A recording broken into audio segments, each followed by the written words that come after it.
World Media ni mo sọ ó ti yá o ká jíjọ máa bọ̀. Yoruba World Media, ìkànnì tó dúró tán fún jàǹgbara òmìnira ilẹ̀ Yorùbá.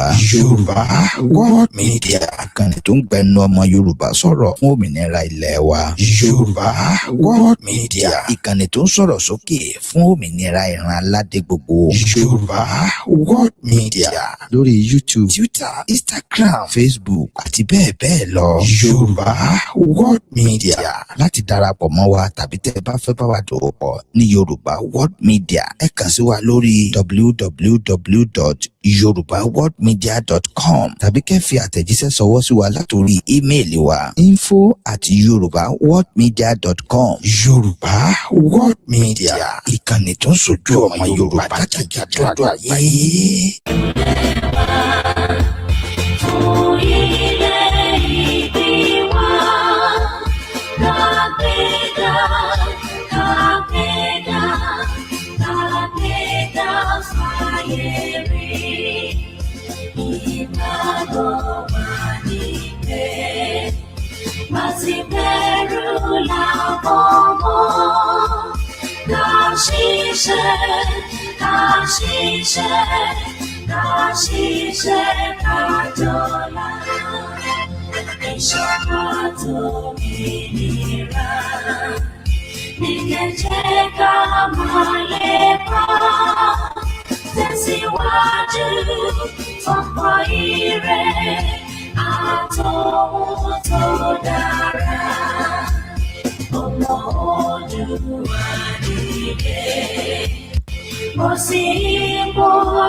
Ọmọ Oòduà dìde, ìwọ ni ìmọ́lẹ̀ ògo adúláwọ̀.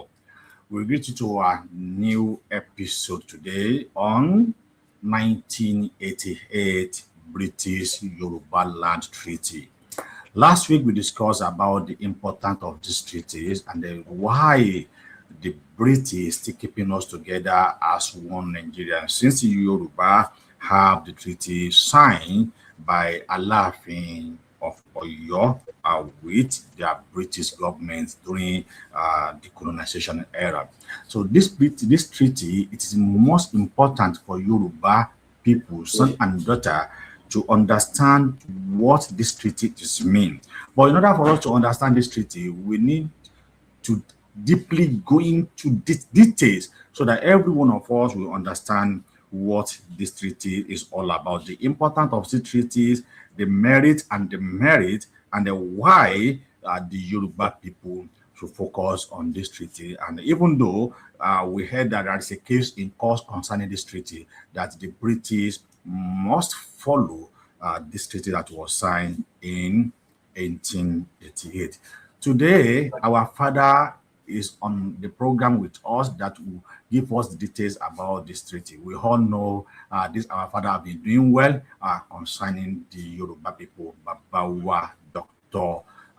Olushola Oni, known as Basigun, is on another episode today, Yoruba, importance of Yoruba. Today, we are dig into that treaty deeply, the importance of that treaty. So I will welcome Baba on the board to greet Baba. We are welcome on our new episode today. We welcome Sir. Can you greet our followers? Thank you. Thank you very much for inviting me. For your audience who do not know me, my name is Olushola Oni. My chieftaincy title is Bashigun, and my professional title is Doctor. I am the leader of the Yoruba Party in the UK. You can see from my T-shirt. I'm the leader of this party. I'm the founder and the leader of the Yoruba Party in the UK. And we are currently in court in London, in the administrative court in London, where we've taken the British government to court on the 1888 Britain-Yorubaland Treaty. Now, one of the things that we've been doing as the Yoruba Party is that we've been taking this case on the road. We've been trying to explain to as many groups as possible about this treaty and so on and so forth. And one of a lot of questions that has arisen has always been, what is the status of Nigeria vis-a-vis the court case that we brought to court? And last week, even on your program, if you remember, some of the questions were about this as well. That Yoruba land is now part of Nigeria, and therefore Nigeria must have some kind of veto. Now, I don't know if you understand the law of treaties. Now, Nigeria was not signatory to the 1888 Britain-Yorubaland Treaty. The treaty was signed on the 23rd of July 1888, and it was ratified on the 16th of June 1890. Nigeria did not exist at that time, which means that Nigeria cannot do anything about the treaty because Nigeria is not a party, it's not a signatory to that treaty. The third party rule of treaties says this, that non-signatories to a treaty have no rights or obligations. And the other side of that rule is that third parties like Nigeria must respect treaty realities and not hinder their execution. So that is absolutely clear that Nigeria does not have any legal or constitutional mechanism that it could use to veto the 1888 Britain-Yorubaland Treaty. And if Nigeria tries to intervene in the court case that we've brought in London, the court is not going to entertain an amicus brief from Nigeria. As I said, because Nigeria was not party to was not signatory to the treaty. Nigeria was not party to the treaty. Nigeria did not exist when this treaty was signed. So I think it is important for those who keep bringing up this question of Nigeria all the time when we talk about the 1888 treaty, to understand what the international law of treaty actually says. And this is what I've just explained, that if you are not a signatory to a treaty, you actually have no rights and no obligations as far as that treaty is concerned. And the international law expects you as a third party to respect the treaty and not to hinder their execution. So having said that, because really, I mean, if you like, that's the end of the story. The question, does Nigeria have a veto? The answer is no. Under international law, the answer is no, because Nigeria did not sign, Nigeria is not a signatory to the treaty. So the question of Nigeria having a veto does not arise.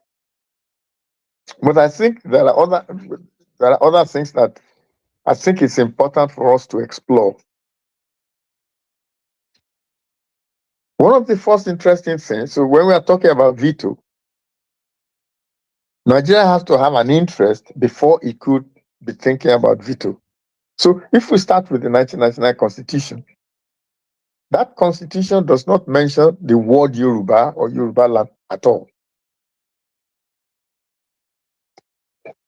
But the amalgamation document, the document that created Nigeria, very, very clearly stated that it incorporated Yoruba land into Nigeria on the 1st of January 1914. So even though the word Yoruba and the word Yoruba land does not appear in the 1999 Constitution, Nigeria could not deny that the Yoruba and their homeland, that is Yoruba land, were a distinct people with a distinct territory within the Nigerian borders. So that's another basic fact that I think we need to understand, that although the constitution doesn't actually mention Yoruba land. The fact of the matter is that when the incorporation of Nigeria was being made, Yoruba land, Yoruba and Yoruba land were distinctly mentioned. So that's the second thing the second fact. The third fact concerns what the Nigeria has argued in the past before the International Court. I don't know if you know anything about the Bakassi Peninsula case, where Cameroon took Nigeria to court to say that the Bakassi Peninsula, which was part of Nigeria, actually belonged to Cameroon. Now, in Nigeria's argument, Nigeria agreed that there are pre-colonial treaties. There's no argument on that. And whether the treaty was between European or European and Nigerian, a treaty was a valid legal instrument. Nigeria accepted that. So Nigeria cannot now argue differently that the 1888 Britain-Yorubaland Treaty was not a valid legal instrument. Remember what I said right at the beginning. The treaty was signed by Queen Victoria of Great Britain and Obadeyemi Alaafin of Oyo on behalf of Yoruba land. They signed the treaty on the 23rd of July, 1888, and they both ratified the treaty on the 16th of June, 1890, which meant that this treaty is a valid legal instrument, and Nigeria cannot deny that. The fourth fact that I think is important that we know when we are discussing this question of whether or not Nigeria had a veto as far as this treaty is concerned, is this question of internal self-determination. You may remember that in 2000, Nigeria permitted the Arewa people to impose the Sharia criminal law on their Arewa territory, even though this violated Section 10 of the 1999 Constitution. So that is an element of self-determination. It's internal self-determination in which Nigeria practically said that yes, you could have Sharia criminal law in your part of Nigeria, not anywhere else, in your part of Nigeria. Having done that, Nigeria cannot now prevent Yoruba land from imposing the 1888 Britain-Yorubaland Treaty on Yoruba territory. For Nigeria to prevent the Yoruba from doing what the Arewa people have done would be morally repugnant, and it will be a violation of Section 42 of Nigeria's 1999 Constitution. So that's the fourth fact, that because Nigeria in 2000 or thereabout allowed the Arewa people to impose over and above Nigerian Constitution the Sharia criminal law on their territory, that is a measure of self-determination. And if the Yoruba want to impose the 1888 Britain-Yorubaland Treaty on their own territory, on the whole of that, on their own territory, that also ought to be valid under, as I said, under Section 42 of the Nigerian Constitution. The next fact that I think is important to know is the fact that the 1888 Britain-Yorubaland Treaty was primarily about trade. I think that is very important, that the treaty was primarily about trade. Now, trade, or the act of conducting, if you want to define trade, it just means the act of conducting business. It is not classified as a property, but several aspects of trade, of commerce, have been classified as intangible property. An intangible property is something that is valuable, but is lacking in physical form. And the interesting thing about the Britain-Yorubaland Treaty is that there are aspects of that treaty that you could say is property belonging to the Yoruba people. So I'm just going to take them one by one. I don't know whether your audience have had access to the treaty itself. If they haven't, and if you remind me, I will send a copy of the treaty to you so you can disseminate it amongst your viewers. So there are aspects of trade of this treaty which can be classified as intangible property. For example, the preamble to the 1888 Britain-Yorubaland Treaty provides that legitimate trade between Britain and Yorubaland will be used to develop the resources of the Yoruba. That is an intangible property. That is, whatever benefits comes out of this trade relationship between Britain and Yorubaland will be used to develop the resources of the Yoruba. Another example is Article 1 of the treaty. It provides for peace and friendship between Britain and Yorubaland. Again, this is a property, but it's an intangible property, which is allowed under Nigeria's constitution. Article 2 talks about free trade between Britain and Yorubaland. Article 3 talks about preferential trade.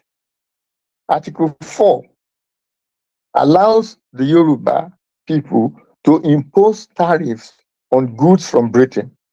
Again, these are intangible properties. These are properties, but they are intangible properties.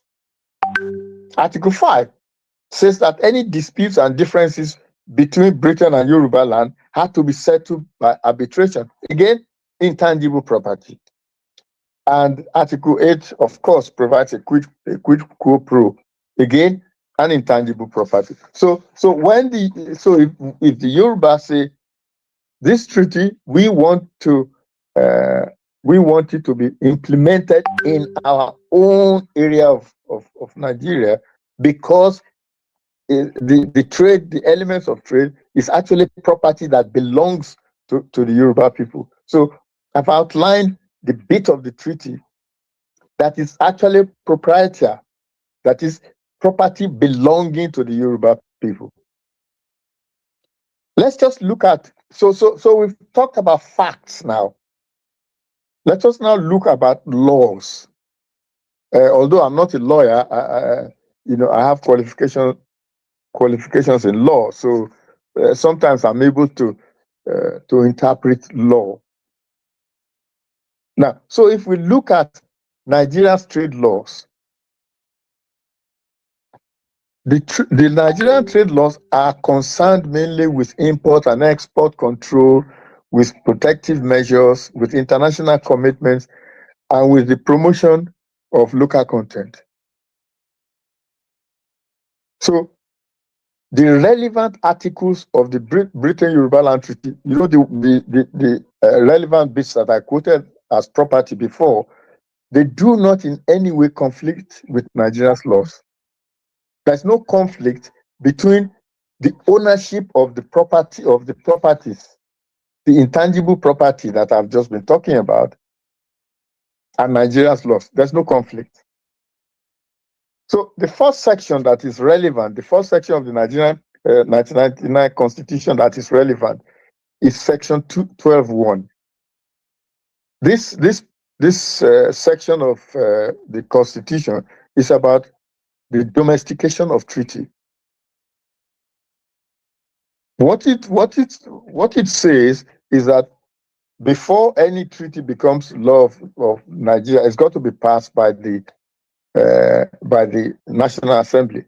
But Section 12 does not give power of retrospective legislation. So something couldn't have happened that happened in the past, the Section 12.1 does not apply to it because it's already there. Because the 1888 Britain-Yorubaland Treaty became Nigeria's domestic law by transfer on the 1st of October 1960, when Nigeria became independent. At independence, Nigeria took over the relevant international commitments of Britain. Because if you remember, Britain was our colonial master. And when they transferred sovereignty to Nigeria, Nigeria therefore acquired all the relevant international commitments of Britain. But Nigeria did not repeal this treaty.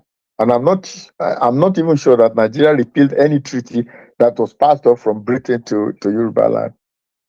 And Nigeria could have repealed the treaty under Section 3.1 of the revised edition, Laws of the Federation of Nigeria Act 1990. What that piece of legislation said was that the Attorney General, just by a simple order laid before Parliament, could remove any treaty that he doesn't like, could remove any of it. But that hasn't been done. So the second bit of the 1999 Constitution that is relevant, which people point out all the time, is at item 62 on the executive legislative list. This is the bit of the list that refers to trade and commerce, and this upon which only the National Assembly could legislate. But as with Section 12.1 that we were talking about earlier, item 62 does not provide a mechanism for retrospective legislation by which trade that was previously agreed between Britain and Yoruba land could be terminated. In other words, yes, there's a legislative list. That is, the National Assembly has the right or the power to make laws about trade. But that power cannot be retrospective. Once a trade agreement existed, for it to have no effect effect as far as Nigeria is concerned, the Attorney General will have had to have removed it first. Under Section 3.1 that I referred to earlier of the revised edition of the Laws of the Federation of Nigeria 1990. So that's Nigeria's trade law. If we now look at international law to ask ourselves, okay, under international law, can Nigeria actually veto this treaty? If you remember, we already talked about the fact that Nigeria was third party. Nigeria was not a signatory to the treaty, and therefore cannot do anything about the treaty. Now, the treaty itself, the 1888 Britain-Yorubaland Treaty, is a product of the customary international law, what is called customary international law. Nigerian courts, drawing from the English common heritage, they generally recognize and apply this law as part of Nigeria's domestic law. They will do so as long as it does not violate the 1999 Constitution or any act of the National Assembly.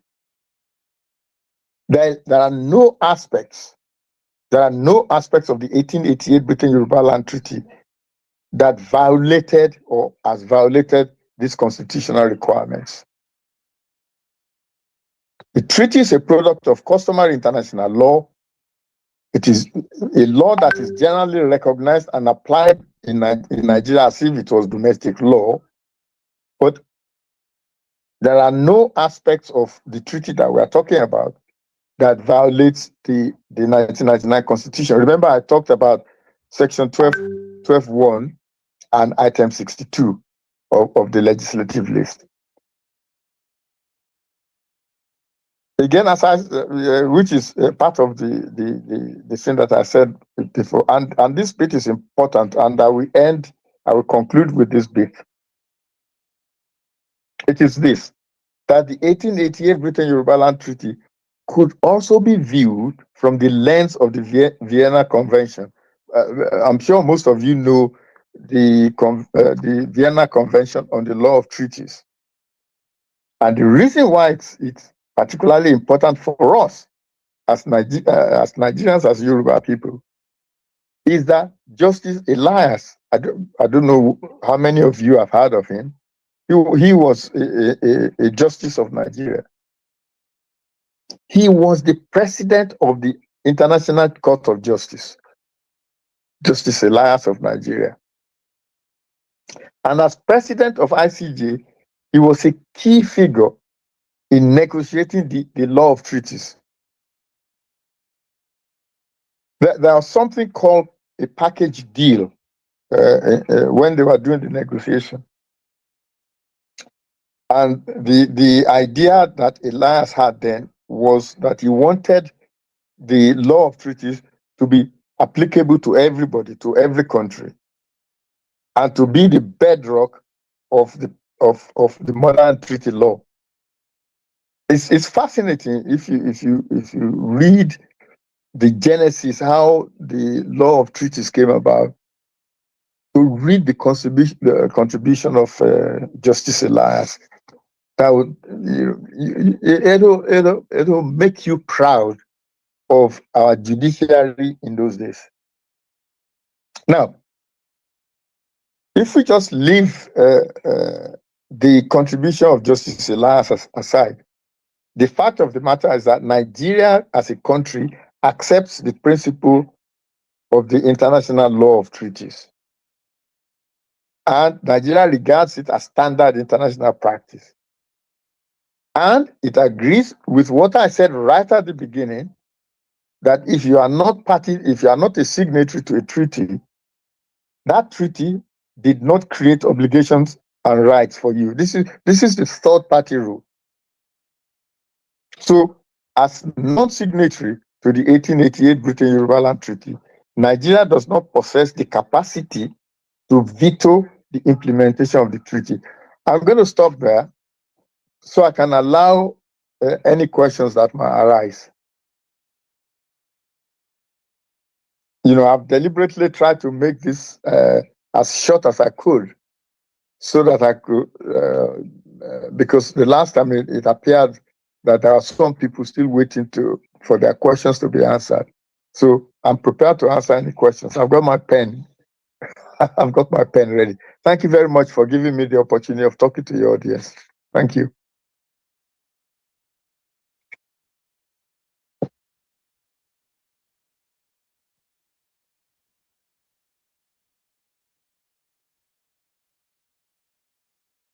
I think, yeah. Can you unmute yourself? I can see your lips. Thank you. Okay, thank you, sir. I think I'll have some question to ask you. Okay. Concerning that.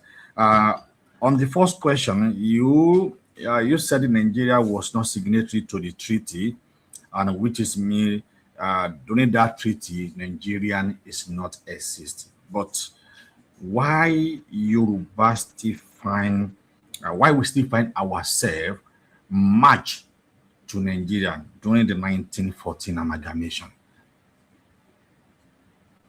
Because Britain did not obey did not implement the treaty. Okay. It's not our fault that we were included in the amalgamation. All right. The Yoruba land did not consent to be amalgamated. They didn't even ask us anyway. They didn't ask us if we wanted to be amalgamated, and we didn't consent to be amalgamated. They just did it because they had more power. They had stronger military power than we did. And in fact, they assassinated the Alaafin in 1895. They killed him. Oh, Alaafin was assassinated in 1895. 1895. Yes, Captain Bauer and his group, they attacked Oyo and killed the Alaafin and the chiefs and everybody. Okay, which is, if I may ask, since Alaafin was assassinated, So nobody, there is no person that can pursue the treaty by the British again. So that is why we find ourselves no, that's wrong. That's totally wrong. Right, I mean, sir. Queen Victoria died. All right, sir. But that doesn't invalidate the treaty. The treaty, all right. Yeah, I mean, the oldest treaty is 1373 between Britain and Portugal. That treaty is still live. The oldest treaty that Britain signed that is written that we know is 1373, and it's still live today. All right. On my second question, before I don't know if our viewers have any question to ask you. Please, viewer, if you have any question to ask Baba concerning on this, please kindly drop your question so that we can be able to help you ask Baba. If you have any question, please drop it on the comment section. This will really help us to understand our route and where we are really coming from. Baba, my question, you mentioned about the Bakassi Peninsula issue, which which the issue between the Nigeria and Cameroon. I recall that there is a treaty that was signed on the 10th of September 1984, which was signed by the chief of Ekipa and then Ibibo. I think they signed to this treaty in 1835. But yes, no, but it's 1884. Okay, in which year that was signed? Because according to my information here, the treaty was signed 1884 by the chief of Ekipa and Ibibo, because the Bakassi Peninsula was belonged to and the king of Calabar. Yes, it was belonged to Calabar, the king of Calabar. Yeah, they signed the treaty. But there is an issue. But according to my findings, after the First World War, according to the British, after the First World War, the Bakassi Peninsula was succeeded to Cameroon in 1961. So, No. Can I suggest that anybody who's interested, you actually go and read the case, particularly the dissenting opinion of Justice Bola Abiola. Yeah, Bola Abiola, that's right. And there was another Arab person whose name escapes me. What happened with the Bakassi? If you remember, the Bakassi was part of Nigeria. Yes. If anybody remembers, Azikiwe's party was the NCNC. If you remember, National Convention of Nigeria and the Cameroon. Yes. And the Cameroons, because the Cameroon, there's a strip of Cameroon that was part of Nigeria. Yes. Okay. Now, and Cameroon. That's right. The Bakassi case was settled on the basis of the Treaty of 1913, Anglo-German Treaty of 1913, and not on the basis of the Treaty of 1884 between the King of Calabar and the British. And the reasoning was that the treaty was not ratified. That's the reasoning. And that is why Justice Abiola, who was yes, it's Bola Abiola, that's right. I mean, I should know because he was my friend when he was High Commissioner in London. You need to read his dissenting opinion, which really reading it shows how brilliant some of our judges in the past were. Really very brilliant dissension, because he could not, in brief, what he was saying is that he couldn't understand why the German treaty, the European to European treaty, was accepted and not Britain native treaty. But that is not going to happen in the case of the 1888 Britain-Yorubaland Treaty, because this was a treaty that was signed on the 23rd of July 1888 and yes, ratified 2 years later on the 16th of June 1890. So, and then it was published by the government. But is it possible to reverse the case? No. So, Nigerian lost Bakassi Peninsula to the Cameroon finally. Well, because Nigeria accepted the Nigeria could have refused. And there's nothing Cameroon I will think have during the Obasanjo regime. Yeah, they accepted the judgment. They could have refused because the two decided. I mean, you really have to read how brilliant Ajibola is, to be honest. Because the dissension, you know, he opposed the judgment, said the judgment was wrong. But if you follow his analysis, it's really brilliant. And then there was another Arab judge who also had a dissenting opinion, which, although not as brilliant as Ajibola, was actually also pretty helpful and analytical. But the cases are different in the sense that Ajibola. we are in the court in London, because the treaty is between Yorubaland and Britain. We are in court in London to ask the court in London to recognize the 1888 British-Yorubaland Treaty. But Baba, since Nigeria accepted during the Obasanjo regime, is it possible for another regime to look at the case critically and said, we are not accept the case, and they go back to the court? Is it possible? Oh yeah. Oh yes. Because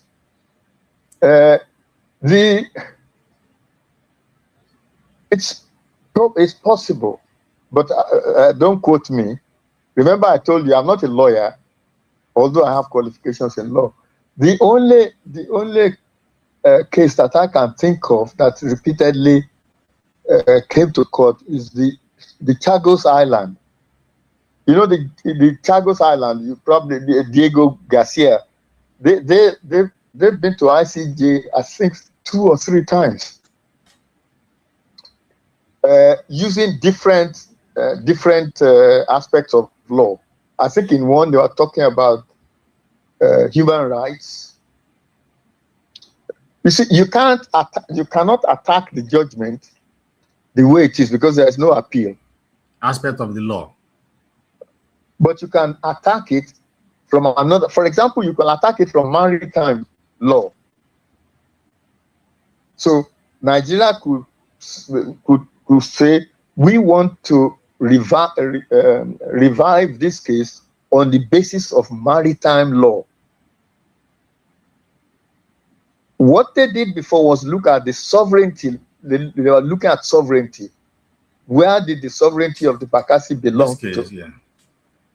But this is the beauty of the law. Yeah. That because there are aspects of, you know, it's the same basic fact, but the aspects that you attack are different, are narrow. So in theory, remember I said I'm not a lawyer, so I don't want anybody going around quoting me. But in theory, it is possible to go back to the Bakassi case on the basis of maritime law. I'm just giving you an example now, that you could say from maritime law, we want this case revisited. But as I said, please don't quote me on this. All right. Because I'm not a lawyer. All right, thank you, sir. Let's go back to that 1888 treaty, British and Yorubaland.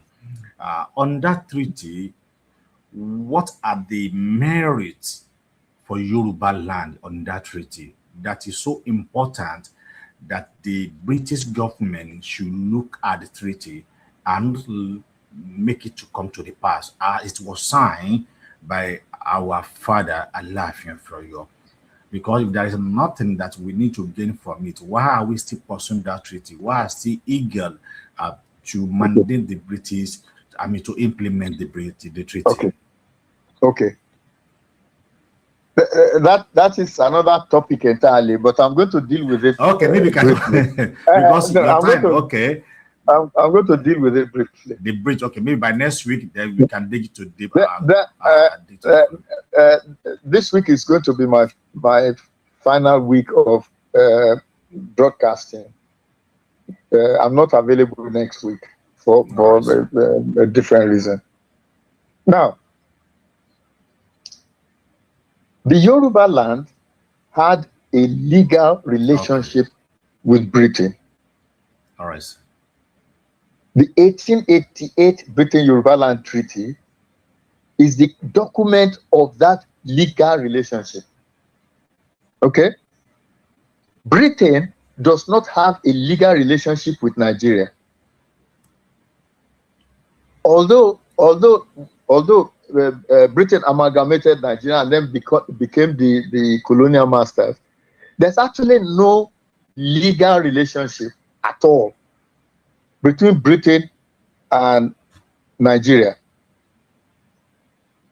There's political relationship in the fact of the amalgamation.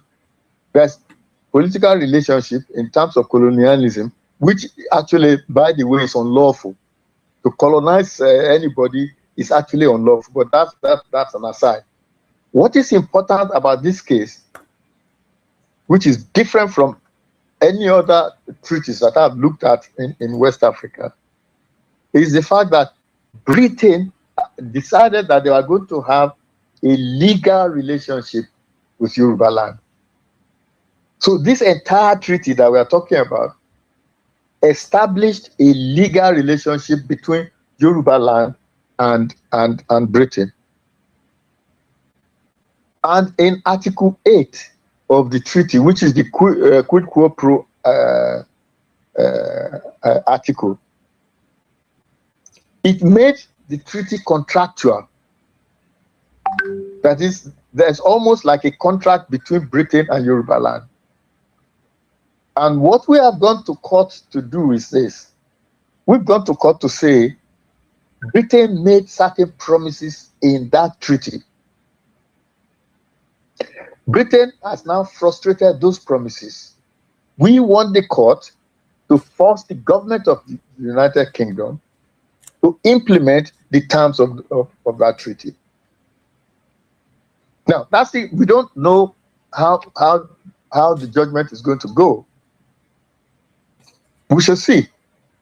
But we as a people, we are entitled to say, you signed a treaty with us, you must abide by that treaty.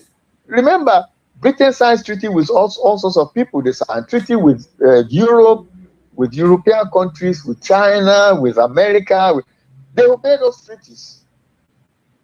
But these people sign treaties with us Africans, and they think they can just walk away. And I think we Africans, the time has come where, at least the generation that is younger than me, the time has come for them to say, no, when you sign a treaty, an agreement with us, you must abide by those agreements. This is accountability. That's what we at the Yoruba Party in the UK are trying to do. We are trying to make the British government accountable for the treaty that they signed with our forefathers in 1888. That is how important that treaty is. A lot of people really don't appreciate how important that treaty is. That they signed a treaty of peace and friendship and trade, non-cession with Yoruba land. We are entitled to go to court to force them to implement that treaty. We're entitled to go to court to say we had legitimate expectations from the promises that you've made in that treaty. You have frustrated those legitimate expectations. We want the court to compel you to abide by the promises that you made. That is how important. And don't forget, part of the importance of that treaty is this, that Britain recognized Yoruba land as an independent sovereign state in 1888. up to 1890, Britain recognized Yorubaland as an independent sovereign state. And they had to go to court and explain to us what happened. What entire you cannot amalgamate something you didn't own. You cannot colonize something you didn't own, because Britain did not own Yorubaland. And the time has come that we Africans need to learn to fight for our rights. You know, we are so docile, we are so timid, we accept almost anything. And people like me are just fed up of this timidity. We're saying that there's no reason for us to be timid. There's no reason for us to be cowardly. You signed a treaty. This is what the treaty says. You ratified the treaty. You published the existence of the treaty. We want you now to implement the treaty and put in place the promises that you made to us. And I hope in my presentation today, I've demonstrated why Nigeria has no veto at all as far as this treaty is concerned. And the treaty doesn't break any Nigerian law either. There's no law broken.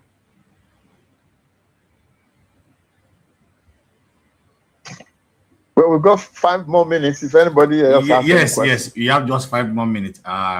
Thank you, sir. You have explained most of the important area of that treaty, and then which I think it is very important for every one of us to understand that the treaty was signed by the British, and they recognized Yoruba as a sovereign nation in 1888. But still now, in 2025, we are still under the Nigerian control.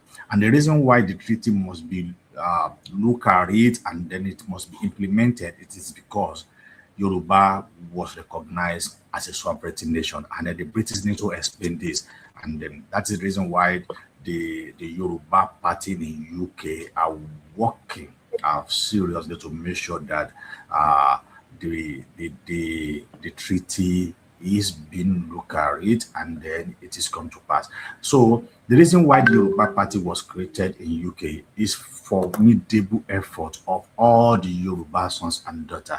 And I'm using this medium to plead to those who are in UK who love Yoruba to be part of this party. Because if you love Yoruba and you want Yoruba to exit from Nigeria, we cannot exist by war. We understand that we will still go by war, but there is a diplomatic way that we need to go about it, which will back up. Okay. Just like Pakasi Peninsula. Nigeria ready to fight Cameroon. They will even win the Cameroon when it comes to fight. But what Cameroon did, they went to court. They used court backup in order to support whatever they have. Exactly that is what Yoruba Party in the UK is doing. The party is already established, they already registered, and they performed in a last general election. And another election is coming on the board. And then the major reason for this party to establish in the first place is to have a say in the UK court of law.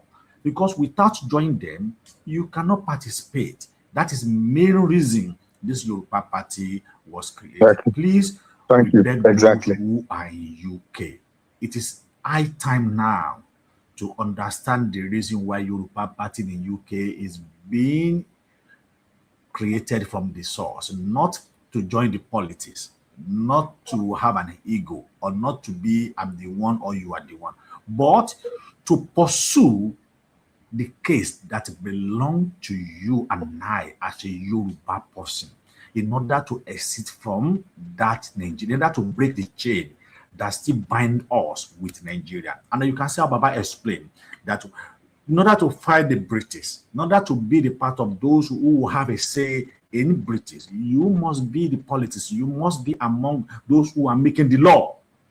That's right. That is That's right. So please, Baba, I want you to use this 5 minutes to explain the main goal of Yoruba party in UK. And for those who are interested to join, how they will contact you, the email, the website, and so on, sir. Please, I think this is very important, sir. Thank you. Thank you very, very much indeed. And I must acknowledge that it was on your program when we were talking about the Plan B. If you remember, we were discussing Plan B. Plan B. You know, all these rallies and writing letters and so on. So we were discussing Plan B, and it is the result of that Plan B that made me to register the Yoruba Party in the UK in February of 2024. Yeah. Now, as you were very kind to point out, the primary purpose of the party was to encourage the Yoruba community in the UK to participate in politics. Because everybody talks about what they are going to do to us. We need to be able to say, this is what we want done. I mean, for example, if you look at, there's a debate on immigration right now in the UK. There's no black voice.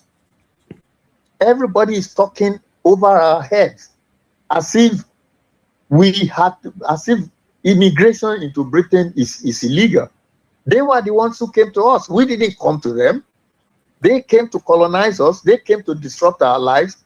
And now they are saying, don't emigrate to us. If you left us alone, we will be where we are. It is very important, I think, this day and age, that we as black people, whether we're Africans or Caribbeans, we need to start to exert ourselves. Look, everybody says Africa is poor, Africa is poor. They come to Africa to come and steal.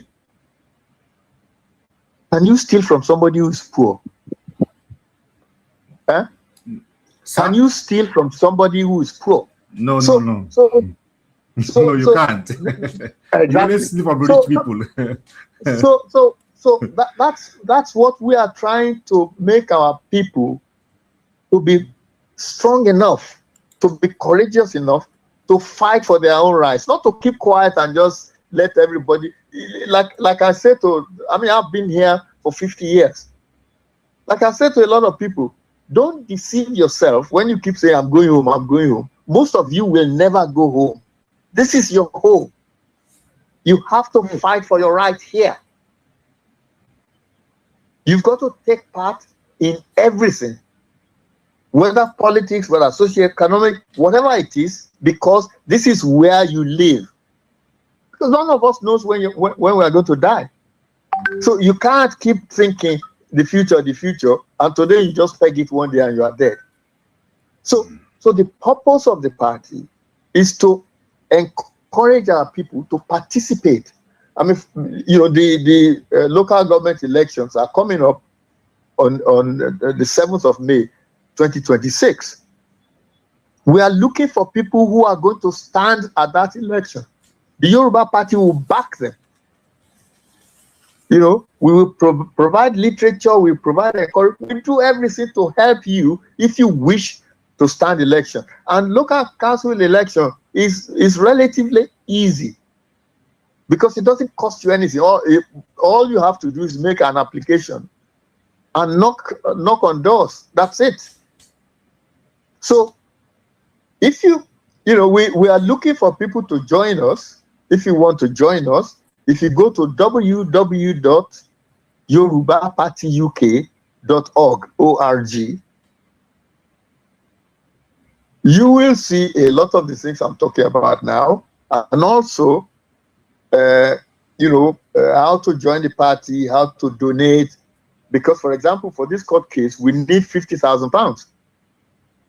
We've got to find the £50,000 from somewhere. And we can only find it from donations. So if you go to our website, www.yorubaparty.uk, it's a huge money. That's how much, that's the minimum. That's the minimum for a judicial review. Because don't forget, if we win this case, it is a major breakthrough. Yeah. It's a major achievement. Achieve, yes, of course. if we win this case. And we need, I mean, you know, I wrote the application, but I'm able to do it because I have some knowledge of law. But I don't want to be the one that is going to be in front of the judges to fight our case, because I'm not a lawyer. We need a professional. I remember that we need up to 10 lawyers at the last time that we need up to 10 professional lawyers. Yeah, we need professionals who are going to argue our case. You don't want me to be doing, I mean, it is, you know, I've appeared before the Court of Appeal before. But that's, I mean, you know, we really need professionals to do this job because it is a big, big job. And the outcome is big outcome. Because let us confess, if we win our case in the court, it changes everything. Not just for Yoruba land, but because we don't know what treaties they've signed with different African countries either. That everybody will now be, or signed with the Caribbeans. That everybody will now be checking the history books or whatever book they can find, that what treaty did we sign with Britain? So what we are doing is a big thing.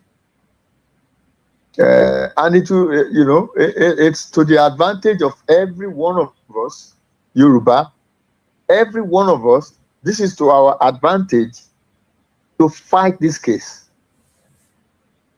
By the grace of Olodumare, we will try our best. And I believe that, because I can see the princess had said, if I am in the UK, he said he would like to be part of the Yoruba party in the UK. And I believe that another election is coming up on March 27, 2025, which is local election. Then I believe before then, we will have millions of Yoruba sons and daughters in the UK that will willingly join the party in order to win our election this time. Because we even tried the last year, at least we are if not in our first running in that election. And thank God that the community really love us. This shows the kind of unity. And don't forget, every nation have their community in the diaspora. It is only Nigerian, or let me say Yoruba people, the Yoruba people, we are very poor about it, to gather ourselves and have one voice. We love each other, we know, but to have a community that will fight for each other, it is somehow difficult. That we need to break that chain this time around. That is what brought the Yoruba party in the UK, and the party is doing well, and the party is progressing, as we can see. This is where we drop another the cutting of today's episode. Today's topic is the 1888 British-Yorubaland Treaty, which is very, very important in fighting this our struggle of self-determination. Our analyst Babawa, Dr. Olushola Oni Bashegun, is it the one who has been talking to us this morning? Please, Baba said it is very important for every one of us to go through that treaty. Then I believe if there is a soft copy of that treaty, I will ask Baba to share it with me. Then whoever that need the treaty, please just contact me. I will share it with you also. Or if it is with the treaty is on their website, please kindly go to their website. It is on our website. If I have the copy, I will always share it on my website. You can just go to I'll send you a copy. And also it's on our website. And people who want to read the summary of all the things that I've been saying about the treaty, if you Google it, just Google 1888 Britain-Yorubaland Treaty, you'll be very surprised at a lot of information that is out there now, because we've been doing this roadshow for quite some time now, and it is beginning to appear on A1 or AI, sorry. So if you go to AI and put Britain-Yorubaland Treaty of 1888, you'll be very surprised at the amount of stuff that you'll be able to read, because we've been engaged in a lot of writing, a lot of speaking, a lot of things, in order to enthuse, get our people enthusiastic, This is a fight we can win. This is a fight we can win. Yeah, and we so mustn't lose it. This is a fight we can win. So, thank you, sir. The only thing that I will say is that again. Yes.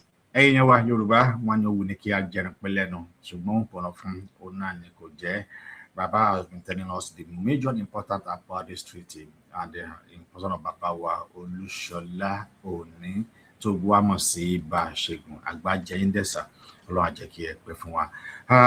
Thank you very much. Before we draw the curtain of today's program. Thank you very much. Thank you, sir. Thank you very much. All right.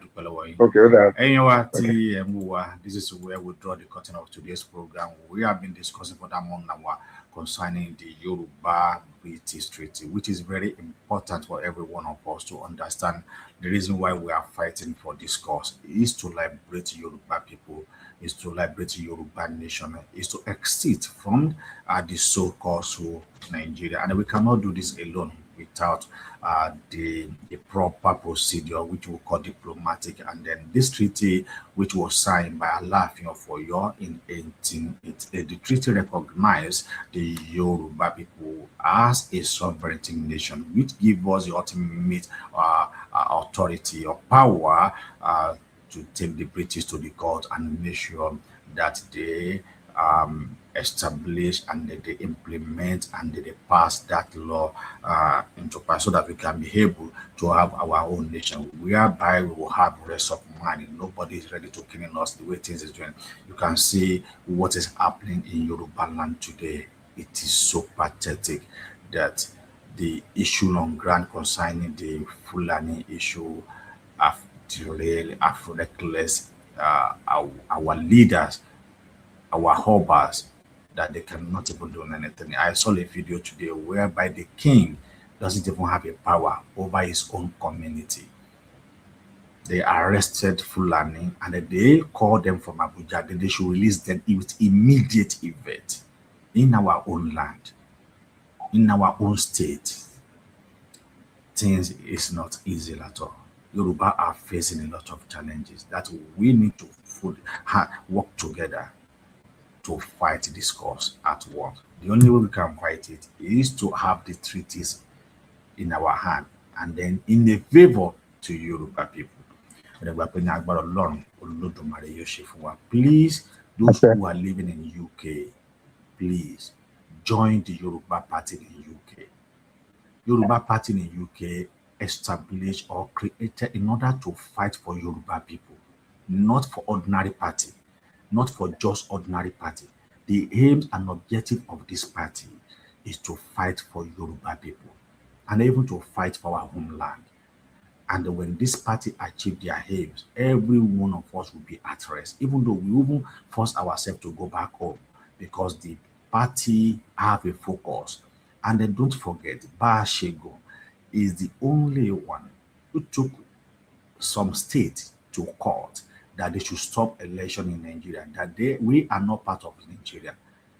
We all saw that case maybe about 3 to 4 years ago. That was shown Ekiti, I think, and Ondo State. 3 states was taken to court to stop the governorship election in that state. Those are the parts that this Baba been taking when he was the part of Ilana Omodua. That's right. And then it's a collective effort that we need to work on. So please, the new election we took off by March 27, 7th of May. May 27th of May 2016. Please join, please. It is very important to join us. Those who are living in UK, if you want to be in anything, please join. It is very important. Then we'll work towards that and we'll make sure that Yoruba join that party. Whether you like a politics or you don't like it doesn't matter whether you like a politics. you know, it doesn't matter. Your aim and objective, join this party, support this party, be the part of this party, be the ambassador of this party, so that it will really help us when we are fighting our cause. Yorùbá ní agbẹ́tẹ̀ mi ṣe tán orílẹ̀ aró àlùkò mi ṣe tán orílẹ̀ ọ̀sán lékèlékè mi ṣe tán orílẹ̀ ẹ̀fọ́ ìwó báyìí lòdìdí ará Ìbàdàn ilé àwòdì ìbárìbá ilé àti òrò gbogbo ayé ni wọ́n nìgún ẹ jẹ́ kí ẹ̀fúfù lẹ̀lẹ̀ kó máa gbé àti òrò lọ gbogbo nílé ẹyẹ àwọn àgbà kókó tó ti fi inú igbó ṣe ilé òkété fúrókìtì ṣe yẹ̀wò omi nílé ẹja bàtà nílé ẹ̀gún ò lè ja òun lè tàgbọ́n a kì í gbà kàtà lọ́wọ́ akití kò sẹ́ni lọ́wọ́ ọmọ títí dìgbà míì tèmi àti yín tá tún máa pàdé lórí àkànṣe tó yí bákan náà mo sọ wípé ó dàbọ̀ ire kàbìtì ire kàǹkà fún èmi àti yín ká sùn láyọ̀ kájí láyọ̀ ká má sì tó jọ dojúkú àlákàlà mọ̀ṣẹ̀ wá orúkọ tèmi padà ọmọbìnrin owó ayé kò tọ́ mọ́ lórúkọ mi ó dàárọ̀. Ó ti yá o ká jíjọ máa gbọ́ ó ti yá o ká jíjọ máa gbọ́ Yorùbá World Media ni mò ń sọ o. Ó ti yá o ká jíjọ máa gbọ́ Yorùbá World Media ìkànnì tó dúró tán fún jàǹgbara òmìnira ilẹ̀ Yorùbá. Yorùbá World Media ìkànnì tó ń gbẹnu ọmọ Yorùbá sọ̀rọ̀ fún òmìnira ilẹ̀ wa. Yorùbá World Media ìkànnì tó ń sọ̀rọ̀ sókè fún òmìnira ìran aládé gbogbo. Yorùbá World Media lórí YouTube, Twitter, Instagram, Facebook àti bẹ́ẹ̀ bẹ́ẹ̀ lọ. Yorùbá World Media láti darapọ̀ mọ́ wa tàbí tẹ́ ẹ bá fẹ́ bá wa dòwò pọ̀ ní Yorùbá World Media ẹ kàn sí wa lórí www.yorubaworldmedia.com tàbí kẹ́ fi àtẹ̀jíṣẹ́ ṣọwọ́ sí wa látòrí ímeèlì wa info@yorubaworldmedia.com. Yorùbá World Media ìkànnì tó ń ṣojú ọmọ Yorùbá jákèjádò àgbáyé.